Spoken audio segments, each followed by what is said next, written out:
శ్రీకాకుళం కాశీబుగ్గ వెంకటేశ్వర ఆలయం వందల ఏళ్ల నాటి చరిత్రమే ఏమీ లేదు.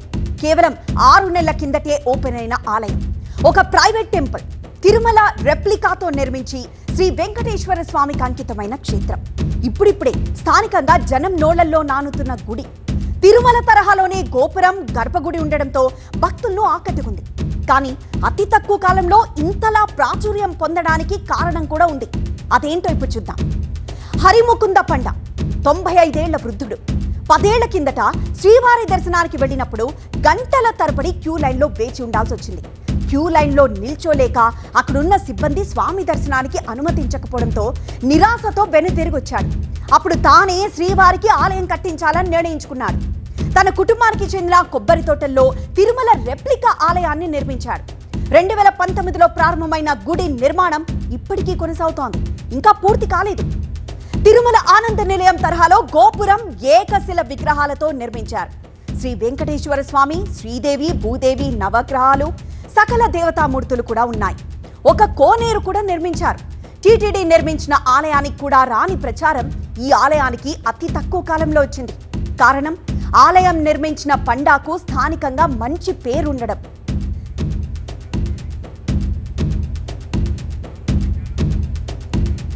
ఏకాదశితో పాటు కార్తీక మాసంతో తొలి శనివారం కావడంతో భక్తులు పోటెత్తారు. సోషల్ మీడియాలో విస్తృత ప్రచారం జరిగింది. #టెంపుల్ టూర్ పేరుతో విపరీతంగా వీడియోలు ట్రెండ్ కావడం, సోషల్ మీడియా ద్వారా 2 లక్షలకు పైగా రీచ్ అయింది. మహిళలు అధిక సంఖ్యలో వచ్చారు. స్వామివారి మీద భక్తితో హరిముకుందన్ పండ ఆలయం నిర్మించారు సరే, కానీ నియమాలు ఆలయ నిర్వాహకులు పాటించరా? ఆలయ నమూనాల విషయంలో యాక్ట్ ఏం చెబుతోంది? Andhra Pradesh charitable and Hindu religion institutions and endowment act 1987లో ముఖ్యమైన నిబంధనలు ఉన్నాయి. ఈ యాక్ట్ కొత్త ఆలయాల స్థాపన, రిజిస్ట్రేషన్, నిర్వహణ, ట్రస్టీల నియామకం, ఆస్తులకు సంబంధించి స్పష్టమైన నియమాలను సూచించింది. రెప్లికా నిర్మాణం కూడా ఈ కేటగిరీలోకే వస్తుంది. సో రూల్స్ అండ్ రెగ్యులేషన్స్ ఏంటి?